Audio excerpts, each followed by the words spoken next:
Pero el muchacho que era mayor de edad y pasaba de las 9 de la noche no entraba a la casa. Había reglas. Hoy no hay reglas. Hoy usted ve muchachos que no dan un solo golpe, con una gorra, con un t-shirt, con un pantalón, con unos tenis, unas medias, con la pinta, como dicen ellos, totalmente combinado. Y cuando usted pregunta por una gorra de esa, cuesta hasta 6,000 pesos. Y, pero venga acá. O sea, imagínese usted entonces cuánto cuesta esa pinta que anda ese individuo. Y nadie es capaz de preguntar de dónde tú sacaste eso, porque no trabaja. Luego se le aparece a la casa con una pasola. Luego se aparece con una pasola más moderna. Luego aparece con un carro. Y luego aparece con una CRB. Y ya por ahí María se va. ¿Y cuál es el mensaje? Ese muchacho no solo probablemente está asaltando. Ese muchacho está traficando con drogas. ¿Y por qué?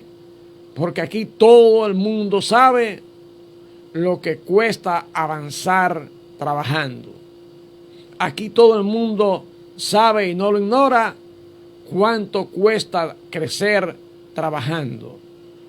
Y desde que usted ve semejante cosa así, entonces usted tiene que preguntar, bueno, pues, vamos a reírnos un chin porque esto no está bueno, esto no está bien, pero a nadie le llama la atención.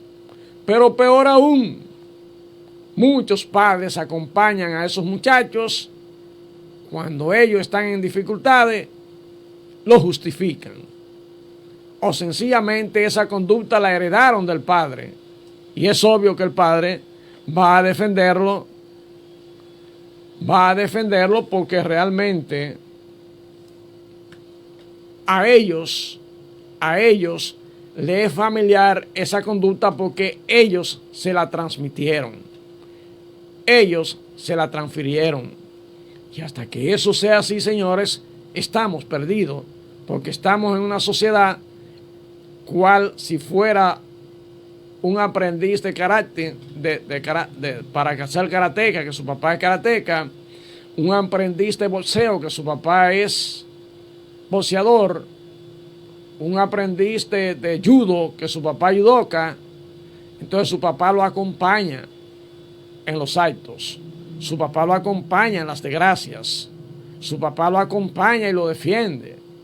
Entonces tenemos una sociedad de delincuentes juveniles, porque sus padres aparentemente fueron delincuentes juveniles, y entonces después de adultos siguen apoyando la delincuencia juvenil a través de su hijo. Nosotros como sociedad tenemos que abrir los ojos y tenemos que ver qué es lo que realmente queremos para nuestro entorno, para nuestro hábitat. Digo yo nada más. Miren,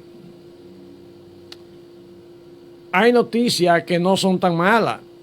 Se creó lo que es la ciudad judicial, en donde se ofrecerán todos los servicios judiciales en todas las áreas. Santo Domingo, en la parte este, vi que lo estaban exhibiendo y allí se desarrollará la justicia civil, la parte de criminal, la parte comercial, la parte para los niños. Y yo realmente pienso que vamos avanzando. En ese sentido vamos avanzando. Aunque a veces hay jueces que se le va la mocha, aunque a veces hay fiscales que se le va la mocha, son seres humanos. Pero pienso que si vamos adecuando los espacios donde realmente se debe aplicar justicia, la justicia debe mejorar. Hay otra noticia buena y es que a Valdés Albizu, quien es el gobernador del Banco Central de la República Dominicana, fue reconocido por el Banco Mundial como uno de los primeros y mejores gobernadores de bancos centrales. De manera que nosotros por aquí seguimos diciendo, continuamos recogiendo frutos, y hay malos dominicanos que le gustaría que esos frutos no se vieran. Hay malos dominicanos que quisieran que digan que el gobernador del Banco Central de la República Dominicana no da para eso. Pero vaya sorpresa, lo reconoce y no cualquiera, el Banco Mundial, el Banco de Banco. Miren, yo pienso que también algo positivo es feo, y lo voy a comentar así. Veo que desde el Ministerio de Educación hay una campaña positiva promoviendo lo que deberá ser o es la educación moral y cívica. Y cuando hablamos de delincuencia juvenil, y cuando hablamos de la actitud de algunos políticos, y cuando hablamos de la delincuencia desde el Estado, cuando hablamos del narcotráfico, cuando hablamos del lavado de dinero, cuando hablamos del trata de personas, es porque realmente la educación moral y cívica no estuvo en el entorno donde esas personas que hoy se llevan entre las uñas, hoy, ayer y siempre se han llevado entre las uñas el dinero del pueblo, que hoy, ayer, mañana y siempre han negociado con los bienes del Estado, que hoy, ayer, mañana y siempre han negociado con inocentes, vendiéndolo quizá para sacarle sus órganos, de esos que han dañado las neuronas de muchos de nuestros muchachos, de esos que han dañado las neuronas de muchas de nuestras muchachas y la han dañado, de esos que narcotrafican. Probablemente están en esos entornos, probablemente están delinquiendo porque no tuvieron la oportunidad de conocer lo que era la educación moral y cívica, por ende no pueden exhibirla porque no la tienen. Yo no puedo presumir, yo no puedo dar lo que yo no tengo. Yo puedo exhibir, yo puedo dar, yo puedo entregar lo que yo tengo, pero nunca jamás puedo dar lo que a mí no me enseñaron, lo que a mí no me dieron, por ende yo no lo tengo. Nuestra República Dominicana merece mejor suerte. Nuestra República Dominicana no merece que nuestros muchachos estén muriendo en las calles porque delinquen. Que nuestros muchachos estén muriendo en las calles porque no respetan a la autoridad, porque no le importa sacarle una metralleta, sacarle una pistola a la policía, a la guardia, a quien sea que lo intercepte, porque ellos creen que lo que están haciendo no es nada, por un nivel de inconsciencia, por un nivel de cosas que a nosotros debe llamarnos la atención y debemos decir a las autoridades, nunca jamás debe permitirse que salga de la escuela la educación moral y cívica. Aplauso para quien realmente permitió que República Dominicana retorne a lo que es este nivel de educación que nos llega a la propia conciencia, que nos llega a nuestro propio ser y que ayuda a desarrollar nuestra moral. Enhorabuena. Miren, hay otro elemento que quiero comentar con ustedes. Recientemente vi que había un evento de la asociación, no es de empresarios, la Asociación de Comerciantes de la República Dominicana, donde su presidente Iván hablaba de algunas cosas, exponía algunas cosas, y dentro de esas cosas estaba, llamémosle tema, dentro de esos temas estaba el hecho de la denuncia que hay con relación a los negocios chinos. Y hablaba de eso en el programa de la semana pasada. Y yo recuerdo que la semana pasada yo decía, no es posible que si una tienda china trae sus productos por la aduana, bueno, pero se supone que pasaron por la aduana, ellos no son culpables si no había el personal para verificar, o las herramientas, la tecnología para verificar con calidad y detectar qué era lo que venía en ese furgón. Una de las cosas que se dice es que declaran un artículo, entonces tienen otro. Otra cosa que se dice es que no venden con comprobante fiscal, que la factura acá se la hacen a manos para no dejar rastros y entonces evadir los impuestos. Bueno, pues supone que Impuestos Internos tiene equipo de gente para eso. Se supone que cuando yo voy a Impuestos Internos, lo primero que me dicen, no, mira, el sistema que usted debe usar por la cuestión de la factura electrónica es este.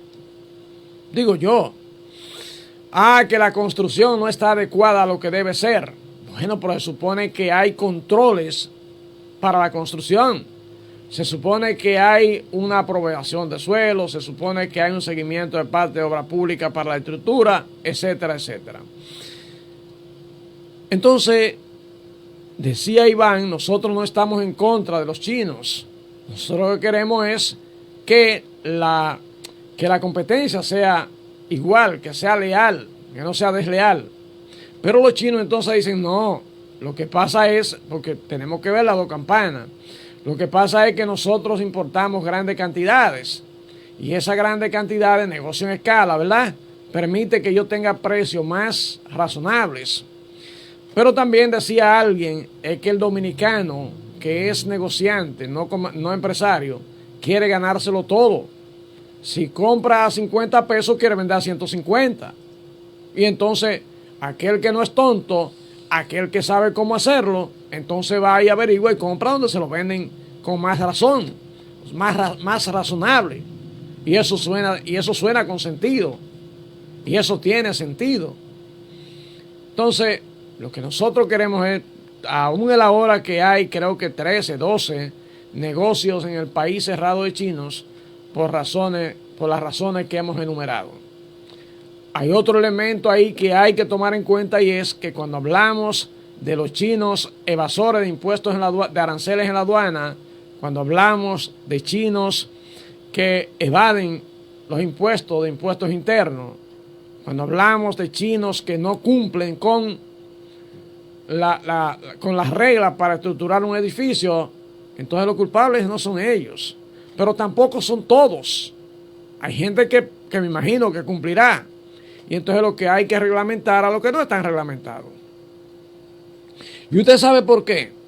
Porque vamos a ser claros, la inversión china es parte, aunque en esos negocios, es parte de la inversión extranjera que nosotros hemos estado promoviendo y que nos ha llegado. Pero hay otro elemento que yo veo y es que los chinos, aunque algunos lo que hacen es que rentan el terreno, están quedándose con la mayoría de tierra que aún queda en Puerto Plata. Y yo, pero ¿qué es lo que Roque quiere? Sí, porque hay que determinar con rapidez, con velocidad, dónde está cada tipo de terreno, dónde están esos terrenos para lo que se puede desarrollar ese tipo de nave, dónde están los terrenos que se puede construir vivienda, dónde están los terrenos donde se puede hacer otro tipo de negocio. Porque aquí estamos todo con todo. Aquí estamos todo con todo. Y entonces ese tipo de cosas hay que reglamentarla. Lamentable o afortunadamente hay que reglamentarla y llegó la hora. ¿Y por qué llegó la hora? Porque no podemos seguir con este desorden. Que yo tengo mi casa aquí y entonces viene un elemento y me meto un edificio de 7 niveles ahí.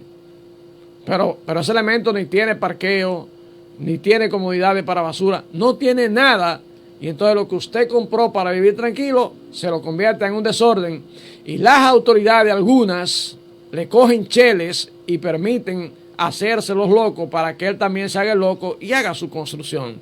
Y yo pienso que eso no tiene otro nombre que no sea corrupción, así se llama, corrupción. De igual manera, hace tiempo que yo no veo en las urbanizaciones que la gente dice, este es el área verde. ¿Y qué es el área verde? Es esa área donde debe hacerse parques, donde debe hacerse canchas, donde debe hacerse casas comunales, algún tipo de construcción que permita que la sociedad se beneficie, que permite que la sociedad se reúna en torno a él, que permita que la sociedad sienta que eso le pertenece Y hace tiempo que yo no veo eso. Aquí, por lo menos aquí en Puerto Plata.